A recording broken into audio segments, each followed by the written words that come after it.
This conference will now be recorded. Okay, so we are recording. So again, good morning, everybody. Thank you to Carl Brady for joining us this morning for this month's Rise and Shine. Carl, thank you again. Thank you. You housekeeping notes, just remain muted in the session, put some questions and comments in the chat box, and you can find a recording later today at our website. So just a brief word about Carl Brady himself. He's as you can see, he has a really fancy home studio there in his. So Carl joined East AlabamaWorks in June of 2018 as the Workforce Program Manager. They're the state's Workforce Development Council for Region 2. Carl came to East AlabamaWorks after 31 years of serving East Alabama in the broadcasting industry. So I'm sure you guys know Carl from his past in the broadcasting industry. 20 years in radio, 11 years in television, including stints at radio stations like Wax AM, Z93.1, WQSB, and 97.9. All 11 years of Carl's television career were spent at TV24. That's where I know Carl from and met Carl.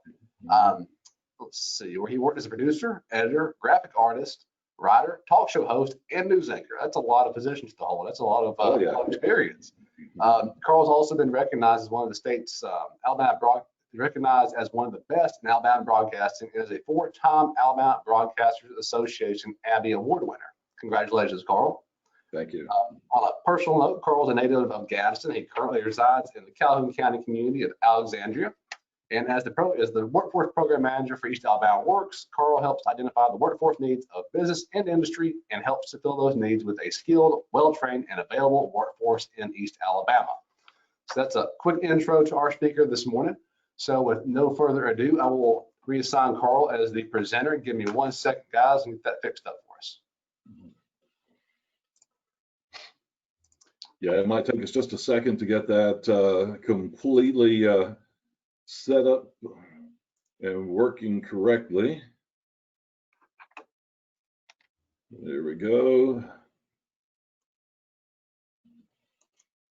I'm going to share my screen with you there. You should see the East AlabamaWorks logo up there. So I want to talk to you today a little bit about East AlabamaWorks, who we are and what we do, and how things have changed over the last 3 months, but at the same time, they didn't really change an awful lot. So we've got a lot of stuff going on. We're extremely busy. There are 3 of us in our office now, and I'll just get started and talk to you a little bit about exactly what we do. We are, as Will said, the key mechanism to ensure that there's an available pipeline of well-trained, highly skilled workers for companies within the East Alabama region. And we work on a daily basis with business and industry throughout our 7-county region. We work with on the high school level, the middle school level, the elementary school level, community colleges, 4-year schools. We work with a lot of different things, as you're going to see as we go through the program today. Now, our organization is a nonprofit organization. East AlabamaWorks is nonprofit, but we are supported by, we get our funding through the Alabama Department of Commerce and through AIDT. So we're not state employees, but we do get our funding from the state of Alabama and the Alabama Workforce Council. We represent Region 2 of the Alabama Workforce Council. And Tim McCartney of Gadsden is the current chair of the Alabama Workforce Council. So we're happy to have the chair of the council from right here in our region, and we've all known Tim for a long time. So it's very nice working with Tim with the Alabama Workforce Council. Now, our local support is through the Community Foundation of Northeast Alabama. You may be familiar with the Community Foundation. It is a philanthropic organization that we cover 7 counties. I think they cover 9 counties, but they are our fiscal sponsor. So the money is provided to the Community Foundation from the Department of Commerce, and which then is we work for the Community Foundation, so our organization is housed within one of the funds at the Community Foundation of Northeast Alabama. So it gets a little complicated when you start talking about all that, but that's how it works. So we're happy to be a part of the Community Foundation as well. The state of Alabama is separated into 7 workforce councils. Originally, years ago, I think there were only 3. And when the Alabama Workforce Council got started and they were looking at how to separate things up for the county or for the state and how to best serve the needs of individuals, job seekers, and the businesses and industries, they identified these 7 regions because the needs are different in each region of the state of Alabama. You've got Region 1, the North Alabama region, which is the Huntsville area, all the high-tech stuff, rockets and things like that that are going on up there. And then you go all the way down to Region 7, where they've got the ports and they're building ships and airplanes and things like that. And so all of the needs are different throughout the state. So to best meet those local needs, there are now 7 individual regions with their own board and the ability to serve their community locally. So we cover the 7 counties of East Alabama. Our workforce region 2 is Calhoun, Cherokee, Clay, Cleburne, Etowah, Randolph, and Talladega. Those are the 7 counties that we work in on a daily basis. We work throughout all of those areas with CTE programs, industries through those areas. And when things are under normal circumstances and we're not in the middle of a pandemic, we're on the road a lot. We're traveling to all of those counties, having meetings, in-person meetings, and talking to business and industry, finding out what kind of issues they're having with their workforce, and then bringing that information back to the appropriate partners, whether it be the education system, our elected officials, whoever we need to talk to help to maintain those relationships. Let's take a couple of quick looks at just some local statistics that you may find interesting. This is from the Alabama Department of Labor unemployment information for the month of April 2020. The May report comes out next Friday, so we don't have the May numbers yet, but those numbers are being worked up right now, and those will be reported to us the next Friday on the 16th. Not the 16th, whatever next Friday is, the 19th. So this is what we have so far with our current unemployment rate for April. And this takes into consideration, this was toward the beginning of the COVID-19 pandemic. But our civilian labor force here in the state of Alabama stands at almost 2.2 million people. And that's the people who are eligible to be in the workforce. And I'll talk more about the participation rate here in just a moment. But our employment, I've moved my screens around a little bit. They're different than they were yesterday or the other day when we practiced this. I'm going to move maybe a little bit right there. Okay, that'll help. Our employment in the state of Alabama for the month of April still stood at nearly 2 million people of those eligible workforce. Our unemployed in the state of Alabama for April, 283,787. And that puts us at an unemployment rate for April at 12.9%. And if you look back at March, 3%. In April of last year, 3.2. So that's what the pandemic has done to us. We go from the main issue we were having with our workforce is everybody was working. When you're at 3%, most everybody is working. So employers were having a difficult time finding employees who were skilled and trained who didn't already have a job. So they were struggling to find employees. Well, now with the pandemic and the shutdowns and the layoffs and things like that, we've seen this jump up to 12.9%. Now, we know a lot of these people are going to go back to work, but some of these people are going to use this as an opportunity to make a change that they've been thinking about making. I've told several people that who are laid off, they're looking at new training opportunities or going to a community college for career technical training or something along those lines. You'll how many of us have said throughout our entire lives, if I had the opportunity, I would do something different? Well, for many people, this is that opportunity to do something different. And I'm going to talk about how we can help make that happen at no cost to the person who wants to do something different. If you want to go back to community college and learn welding or learn carpentry or learn something different, then we can help you do that and it not cost you anything at all. So we'll get into that as we go forward as well. One of the numbers we like to look at that is concerning here in the state of Alabama is the labor force participation rate. And we are currently sitting in the state of Alabama at 56.7% participation rate. That means of all the people eligible to be working in the state of Alabama, only 56.7% are actually engaging in the workforce. And that means they're either working or they're actively looking for a job. So that gives us a very large percentage of people who should be in the workforce, but they're not. And these are not people who are counted as part of the unemployment because they're not even engaging in the workforce anymore. They're not looking for a job. They're not trying to find a job, and they're not working. And we know some of those numbers, our active duty military, are counted in that because they're not looking for civilian jobs. Also, people who are incarcerated are considered part of that non-participation rate, and others who are on some form of disability or something like that are part of that non-participation rate. But that doesn't account for everybody. And what we've been trying to do over the last couple of years is trying to find a way through some surveys to find out who those people are and why they're not even engaging in the workforce. You know, it could be because you're a stay-at-home mom or a stay-at-home dad.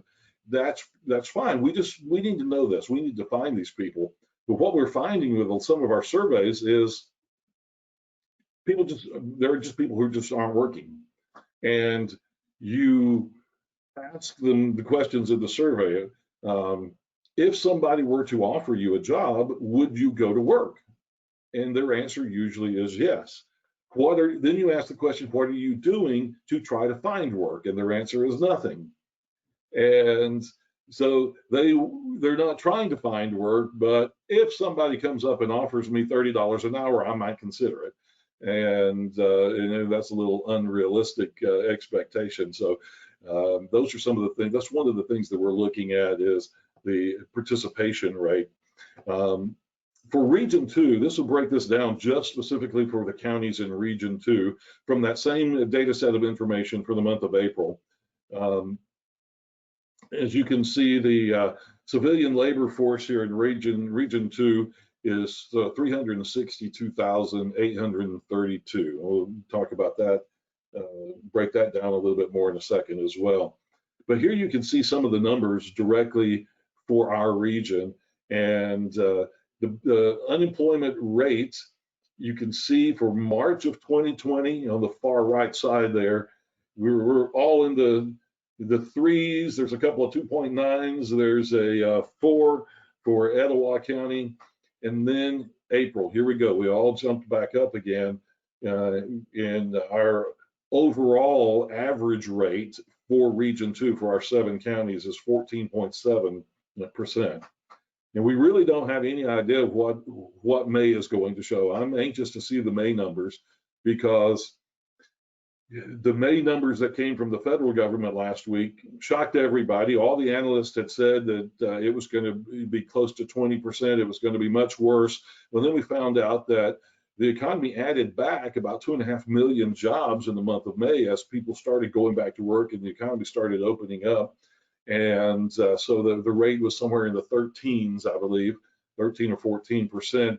Well, then the Federal Department of Labor said, well, we misclassified some of the information and we made some changes on that, but still, it still looked better than what was expected. So I'm hoping that's what's going to happen here in Alabama, as many of our companies have started going back to work. Some of our small businesses have started reopening, and maybe a lot of these people are coming back to work, and we're actually going to see a better rate than we initially expected here in the state of Alabama.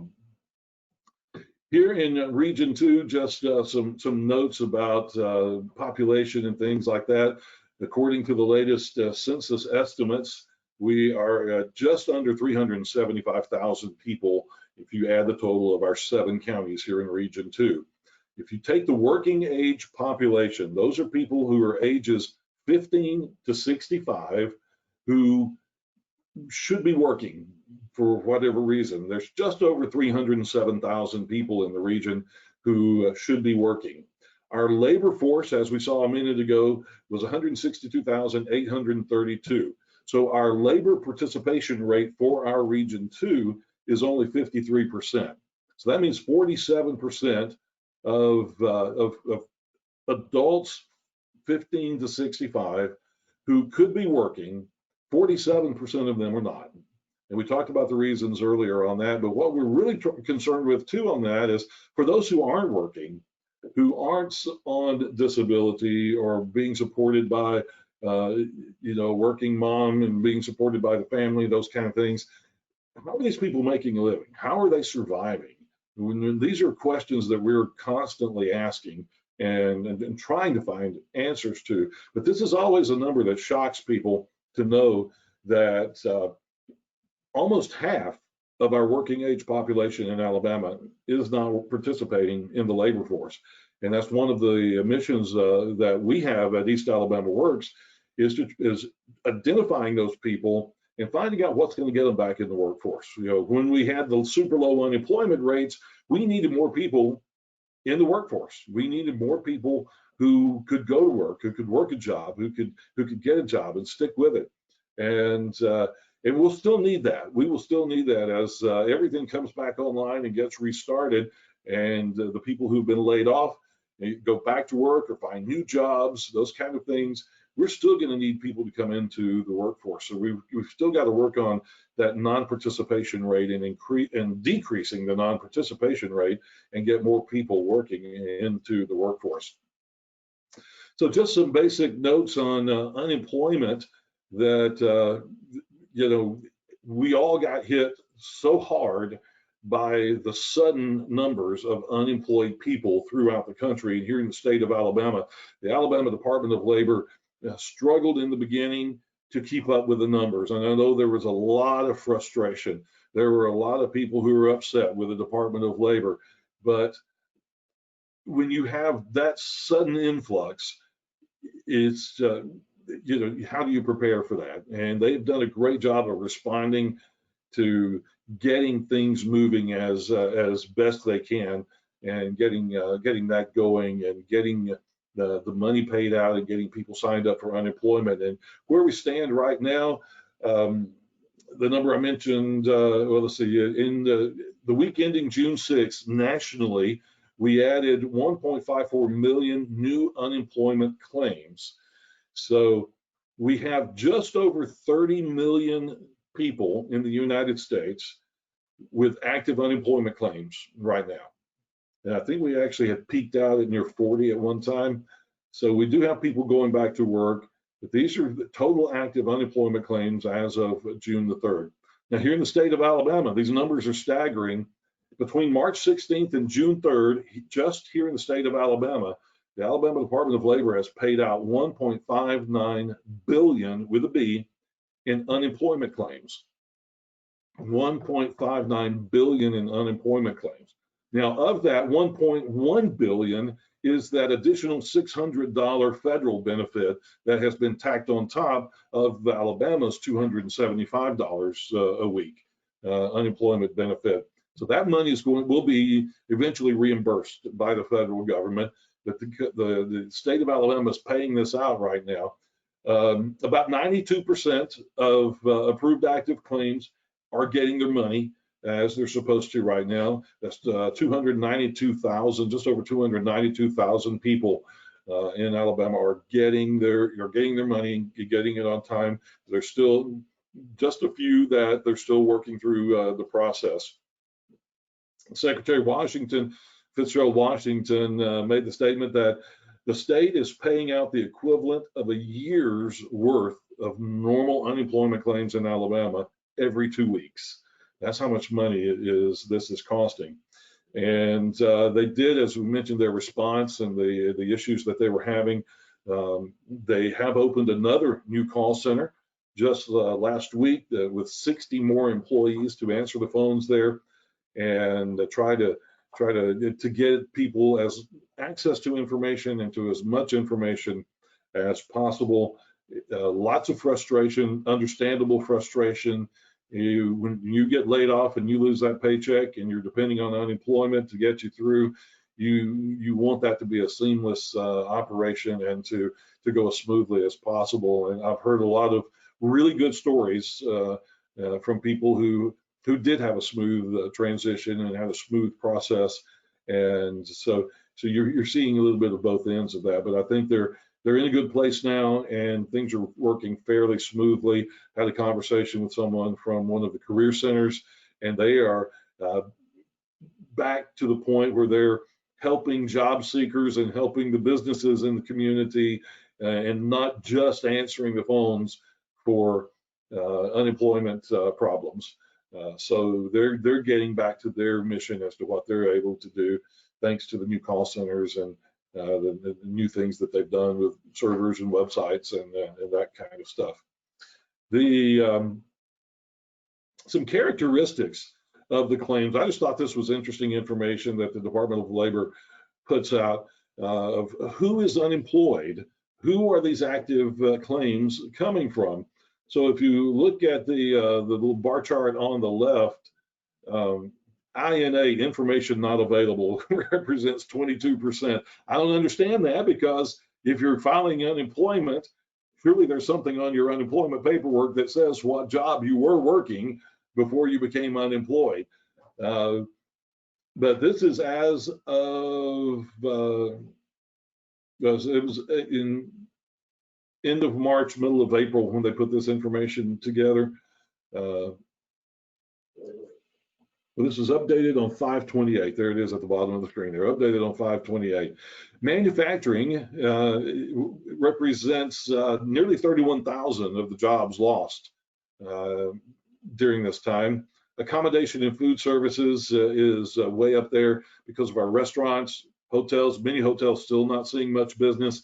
Some hotels not even open right now. Restaurants trying to get back into the swing of things, but you know, even the ones that were doing curbside service, they didn't need a business full of waiters and waitresses and servers, but they still kept their kitchen staff on and a couple of people, you know, to run the food out to the cars.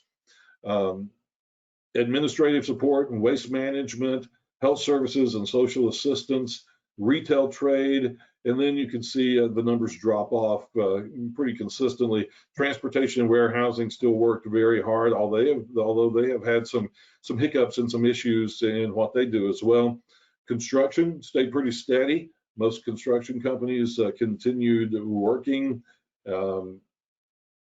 So there you can see, you know, arts, entertainment, and recreation, not going to have a whole lot of numbers there because as they talk about the gig culture and these, you know, folks who their regular job is not arts and entertainment. It's just something that they do as a private contractor.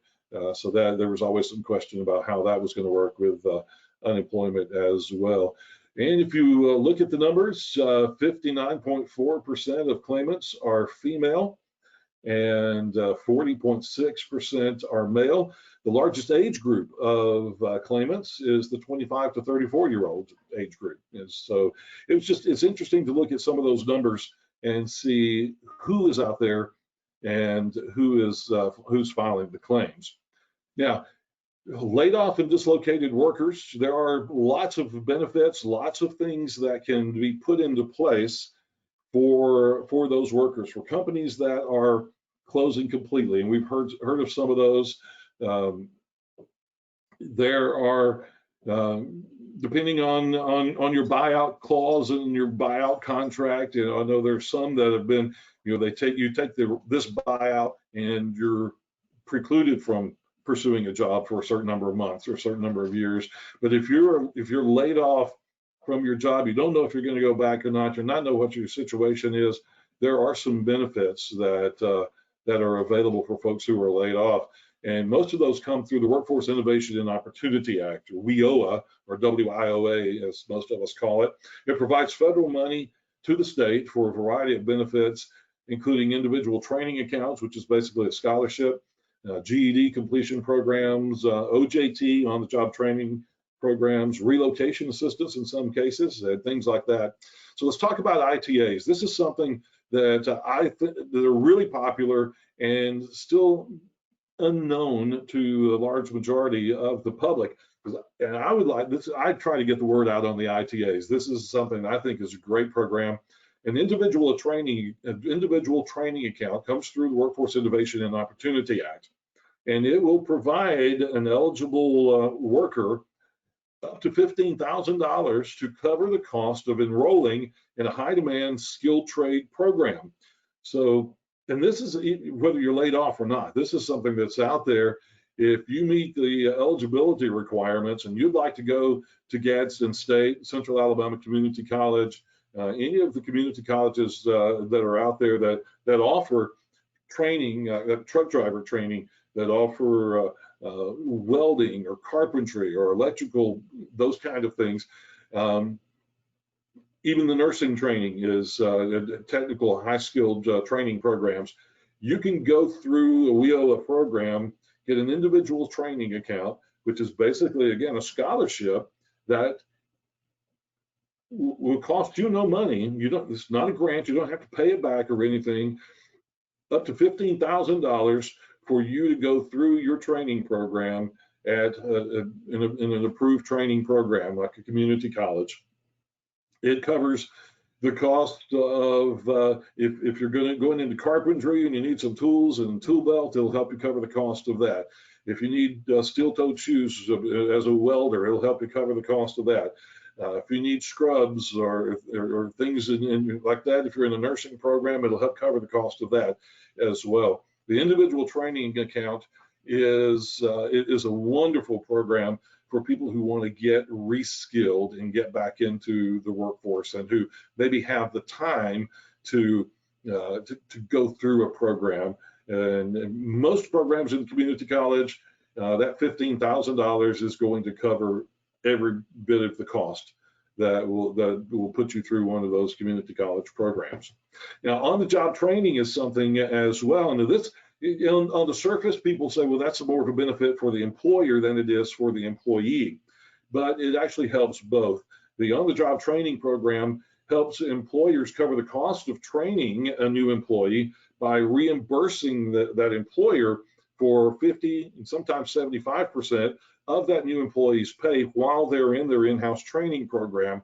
So it benefits the employee as well because it allows an employer to hire an untrained employee, and instead of having to absorb the entire cost of training that new person over the course of whatever your training program is. Every individual company is allowed to select their own training program, design their own training program, and you can do this whatever fits your company, and then you work out the details, and then basically the WIOA federal money will pay 50 to 75% of that new employee's salary while they're considered a training employee.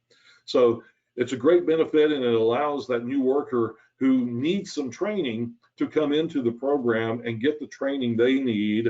Again, it's no cost to them because they're getting paid, they're an employee, but at the same time, it allows the employer to recover some of that cost, so it's not costing them so much money to train new people that they bring in to the programs. And there is some relocation assistance money for dislocated workers. If you're laid off and you are forced to take a job with a new company and you have to move more than 90 minutes or 90 miles away from home, there's some relocation assistance as part of these programs as well. And then, of course, we have the Alabama Office of Apprenticeships. I don't have that on here, but the new Alabama Office of Apprenticeships is really working well with companies throughout the state of Alabama to set up apprenticeship programs that are considered, they're similar to on-the-job training programs. But traditionally, when the people think of an apprenticeship program, they think maybe of a union apprenticeship through an electrical union or a plumber's union or something like that, where you apprentice into that program and you work your way up until you become a master plumber or master electrician. And we're not talking about the same kind of apprenticeship here. We're talking about companies who can designate their trainees as apprentices and work through an apprenticeship program, and then there are benefits to that company for hiring and training people themselves. And I am not an authority on apprenticeships by any means. So we do have an Alabama Office of Apprenticeships that Josh Laney runs, and we always reach out to Josh or to Kristen Holder, who is our representative for our region, that we can ask them questions and help get the companies hooked up with them when companies are interested in apprenticeships. But that's something that's it's not a new model, but it's being updated and upgraded and made more interesting for the employers to be a part of. Now, all of these things that I've talked about with the Workforce Innovation and Opportunity Act run through the Alabama Career Center system. They are basically the clearinghouse for all of this information. So if you as an employer want to hire somebody new and would like to try one of an ITA or an OJT or some of the programs like that, you've got to send them through the Alabama Career Center system and the Career Center office in your community. That's where they do all the WIOA screening and will let you know what benefits they're eligible for and your company is eligible for based on hiring this new employee. The Career Center system does a great job of keeping all of this information together and getting people put into the process and finding out what they're eligible for, getting them in an OJT or helping them with an ITA, getting them in school into a training program.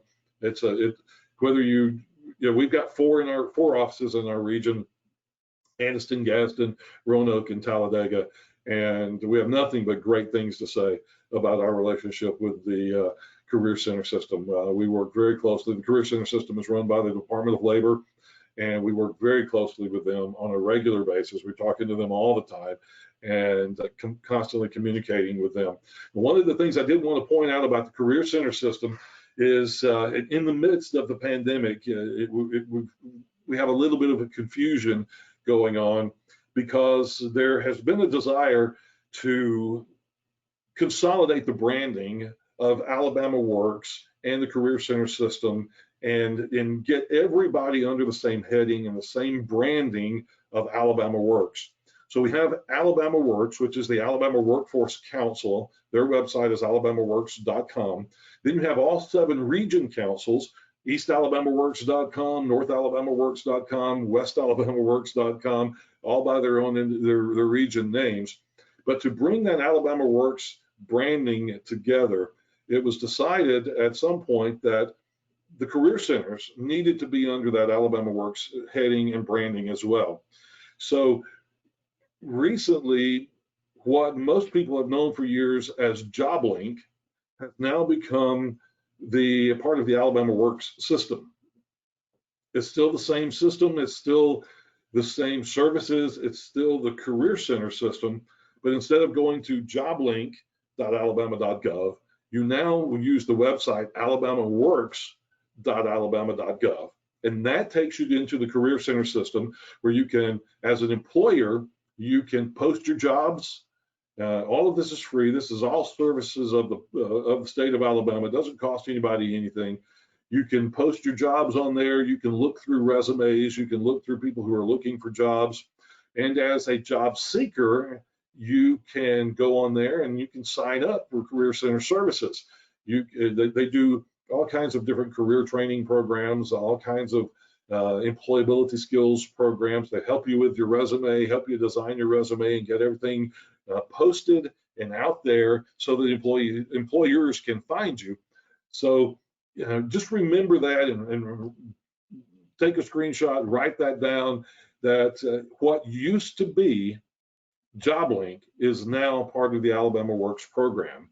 So if you go to joblink.alabama.gov right now, it's going to redirect you to alabamaworks.alabama.gov. And that's a totally redesigned website for the Career Center system. But all the same services, all the same information there. So just keep that in mind as an employer and as a potential employee, that it's still the same system. Everything still works the same, just the heading is different. So you go to alabamaworks.alabama.gov, and that takes you into the Career Center system so that you can do all those things that we talked about with the Career Center. Workforce Innovation and Opportunity Act. There are other programs there as well that they can connect you with as part of the Career Center system. Ready to Work programs. We have the Ready to Work programs that are within our community college system are free. They're free classes. They have now been made online because of COVID-19. They were not offered online before, but during this pandemic, they have developed an online version of the Ready to Work program. And it is a series of classes that will make you a better employee if you take these classes. It runs through employability skills, things that we hear about all the time. And I know if you're an employer, you know exactly what I'm talking about. We hear so much from our employers about employability skills, or what some people want to call soft skills. 5 things that we hear every time we talk to an employer. I need people who will come to work. I need people who will come to work every day and on time. I need people who can get along with other people. I need somebody that'll stay off their cell phone, and I need somebody that that is not on drugs, that can pass a drug test. Passing a drug test is one of our major problems in our community and throughout the state of Alabama right now, is finding people who can pass drug tests. That is something that the state has a coalition and a task force that is being led by some important people. They're looking into opioid addictions, opioid problems as it relates to the workforce, because it's not just the addict that causes the issues in the workforce and with your workforce if you're the employer, but they're usually family issues as well. When someone in the family is an addict, then when there's an issue or a problem, somebody's missing work to help take care of that problem. If they end up in sick or in a healthcare situation, somebody is taking off work. So there are multiple problems that seem to just grow around addiction and the workforce. So we have a task force, a statewide task force that's actually looking into that right now and working on those kind of issues. The Ready to Work program also, when you end the program, when you finish the program, there are a couple of credentials that you earn that are, we're trying to get these credentials recognized by local employers, companies who will say, if you have this Alabama Certified Worker credential, then I'm going to bump you up a notch in our recruitment process. And to make those classes and earning of those credentials worthwhile. So we're talking to our industries and our businesses about that as well. Some challenges we have here in the workforce, and we've got, I am keeping an eye on the time, believe it or not. Our low participation rate we mentioned earlier as to the workforce problem. One of our other challenges is forgotten the middle skill jobs. There's still a stigma for kids who are taking career tech classes. And that stigma comes from parents, it comes from teachers, it comes from counselors. We have our annual Worlds of Work program, and I'll mention in a moment, but we take nearly 8,000 8th graders and high school juniors, and we expose them to skilled jobs. And then they go home, and the kid comes home and says, "Mom, I drove an excavator at that event today. I'm thinking about, it might be fun to work in construction and drive an excavator." And mom and dad's first response is, no, my baby is not going to work for a living. My baby's going to college. Well, a lot of those kids who go to work for a living are making a whole lot more money than those kids who went to college and have $150,000 in debt before they ever get their first job. And so we're not, there's a place for everybody. We're not speaking against the college and university education, but we want people to understand that going into a skilled trade, going into a technical program can be just as lucrative and can be just as satisfying and family supporting of a career as anything else that's out there, and that there's no shame in wanting to be an electrician or wanting to be a plumber or wanting to be to build houses and be a construction worker. There's no shame in that kind of stuff, of wanting to have a skill and work with your hands. So we're trying to get that information out, and it's not so much the kids and the students that we're having to convince of that. It's the parents that we're having to convince that it's okay to want to be somebody who works in a skilled job working with their hands. The unemployment rate, number 3, as I mentioned earlier, the super low unemployment rate was a problem and a challenge because there just weren't enough people to work. Well, now we've gone from record lows to near record highs. So the unemployment rate is still something that's always of concern. Underemployment is something that's of concern as well. You don't hear as much about that, but unemployment rates and underemployment rates are things that we look at on a daily basis, because we have to know where those employees are, the potential employees. Are they out there? And where are we going to find them? What kind of training do they need? If somebody who is not a good potential employee, what can we do to make them a better potential employee? By offering training programs, ITAs, getting them in truck driving school, getting them in a ready to work program, those kind of things.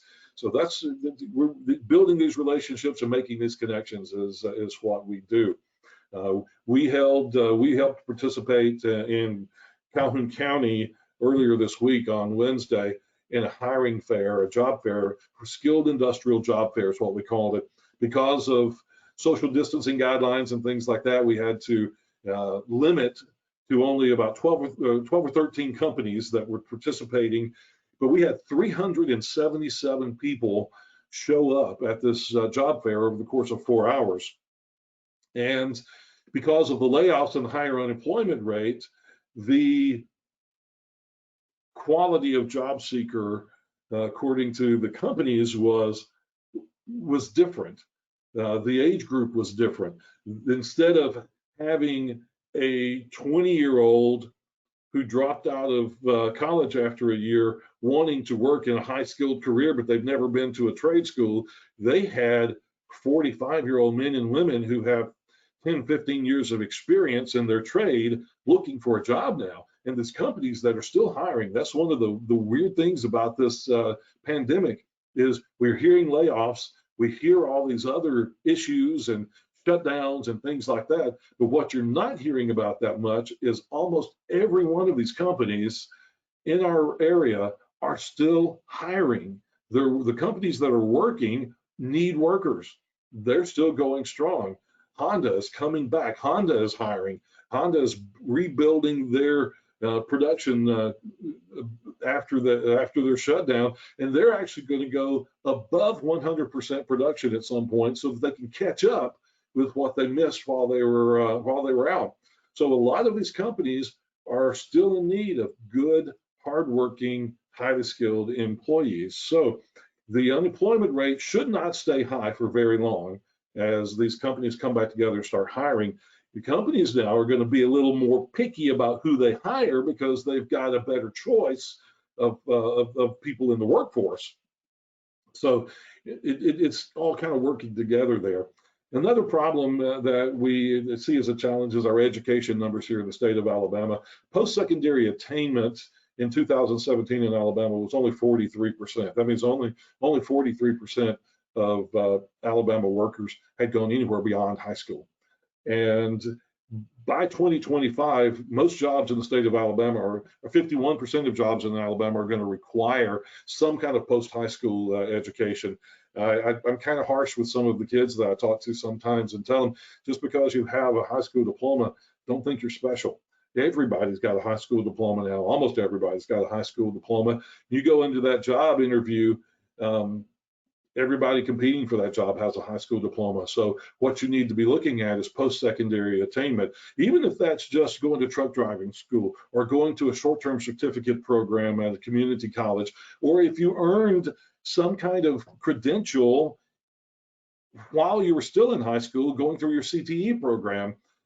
What employers are looking at is the post-high school, the post-secondary stuff now, because, like I said, they can find people who have a high school diploma. What they're having a hard time finding is somebody who has gone above and beyond the high school diploma and has a certificate, has a degree, has the training that is needed for the jobs. So what do we do? A lot of what we do falls in these 4 categories. Awareness, that's where I do my best work, as 30 years of marketing and TV and radio and things like that. Public awareness campaigns, doing these kind of webinars and speaking events throughout the community. And by the way, if you would like for me to come speak to Kiwanis, Rotary, or any of those kind of things, just call, just let me know. And I'm up for doing that all the time throughout the community. But we need to inform people about the opportunities that are out there and all of these things that we've talked about today, the problems that employers are having in the workforce, so that they can address those problems themselves and know, I need to go get a certificate, I need to go get a degree, so that it makes me a more marketable potential employee when I go to job interviews. So we got to get the word out on the training programs, on the programs that are free, that we can pay for, the opportunities.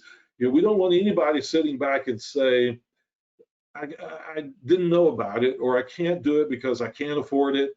There's always a way. We can find a way to help. And we want to get the word out that there are ways to help. There are plenty of opportunities out there that we can help address. But we also, at the same time, we do have to address access. And that's something that we're working out throughout the state of Alabama. Every region has different problems. We hear a lot about transportation problems. We have people who don't have a car, don't have a way to get to work. Companies throughout the area are addressing that. Daycare is, childcare is something that is really big and a really big issue. We've got some companies in our region that have daycare facilities within their industrial plant. Welborn Cabinet down in Ashland comes to mind. They have a huge daycare and childcare facility so that their employees can bring their kids to work with them, and they're in daycare at the plant, a certified daycare program right there. But then you have the issues as well. What if I work second shift or third shift and I don't have anybody to keep my kids overnight?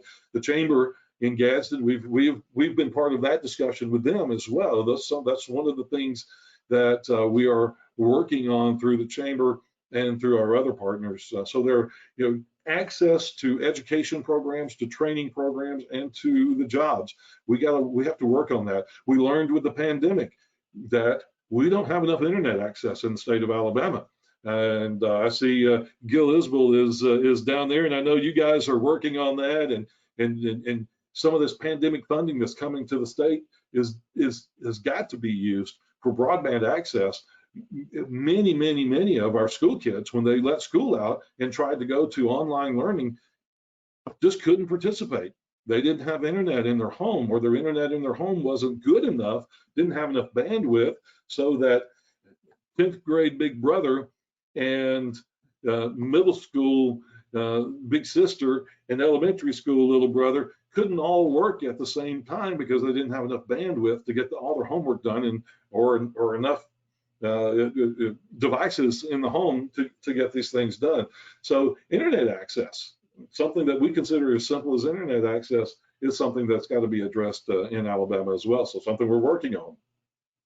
We're trying to create some distinct pathways for people to know, what is my pathway? If I'm in the 8th grade and I want to be an electrician, what do I need to start doing now? What is my pathway to being an electrician from the 8th grade?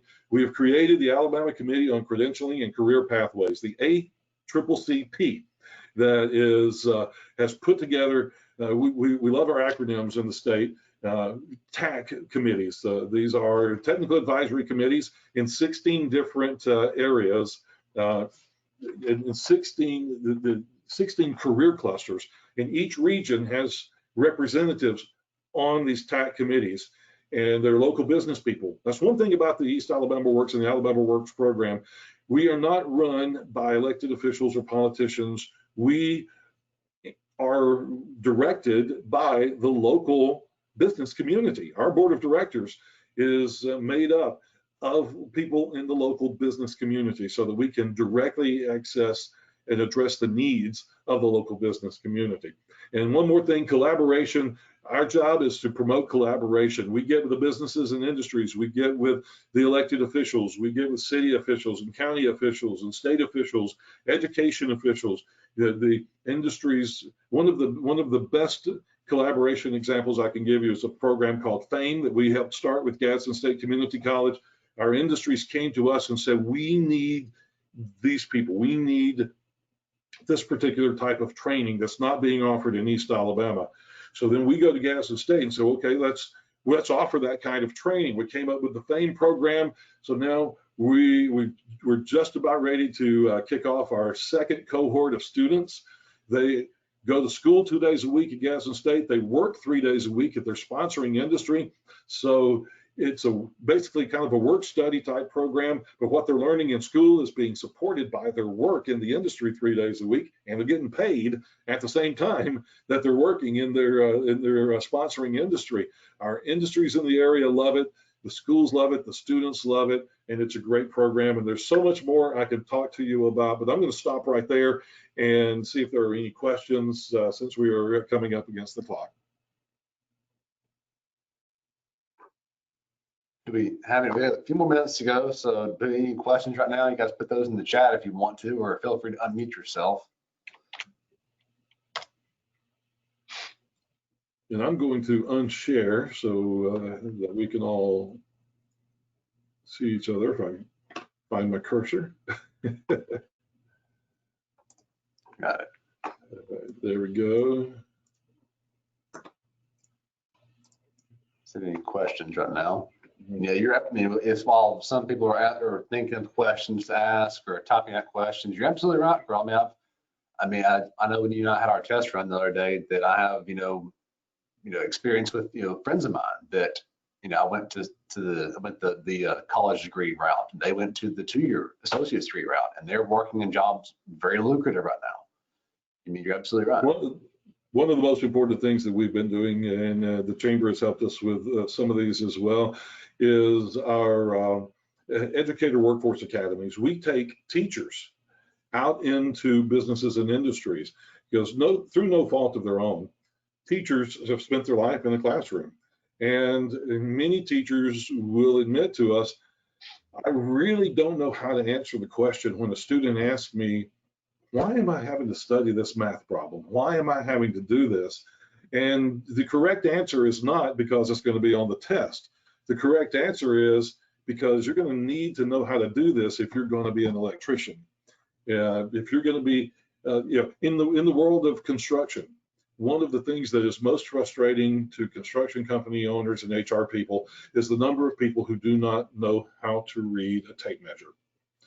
And you got to know how to read a tape measure. Even in welding, you have to know how to read a tape measure. You have to know how to do math in welding and in construction. And you have to know a little chemistry to be a successful welder, because you've got to understand metallurgy and how these different metals are going to interact with each other when you heat them up. Can you weld these two pieces of metal together? Those kind of things. And so taking teachers out into the industrial environment has been a huge success over the past few years. And we have taken, in our 7-county region, several thousand teachers at this point out into school, into the industries, and we've done tours. We've let the plant managers talk to them about the job skills that are needed. And teachers keep coming back to us and saying, and thank you. I needed to know this. If I'm going to be the best advocate I can be for my students, I need to know what their end result is. And when I'm usually on the opening of one of these education tours, if I'm doing the opening presentation and everybody's there, they haven't been to any of these tours yet, I will ask the question of our teachers. If we're looking at education like a business model, who is your customer as a teacher? 9 times out of 10, I'm going to get the answer that the student is the customer. Some people are going to say the parents are the customer, but the students are your product. Your customer as an educator are the business and industries who are going to be hiring your students when they get out of school. So you've got to make sure that the education that is being provided for those students is appropriate to make them the best employee they can be when they get out of school and get into the workforce, so that they can support their family, make enough money to support their family, have a great job and a skilled job. Yeah, I can talk for a couple of hours if you want me to. The Workforce Academy program is fantastic. I know we had our first one here in Etowah County last year, and it was a lot of logistical work in the background, but it was fantastic though. I mean, we hear nothing but positive responses from the teachers and the educators. It is wonderful. And we've done them of all sizes. You know, the huge one that we did there in Etowah County last year. We've done some where we only had 10 or 15 teachers that went with us, and then we did another one with another whole school system, Cleburne County Schools. They wanted all their teachers to go all in the same day. And so, whatever the size of those things, we've been able to make those work. And while we've got, just a second or two, while Gil's on there, Gil, I just wanted to thank you for all the work you guys are doing in the legislature, supporting workforce development, and seeing the need for a trained, educated workforce, and helping keep this at the forefront, and helping us keep it at the forefront. We appreciate the work you guys do down there in Montgomery for us. And is it anything?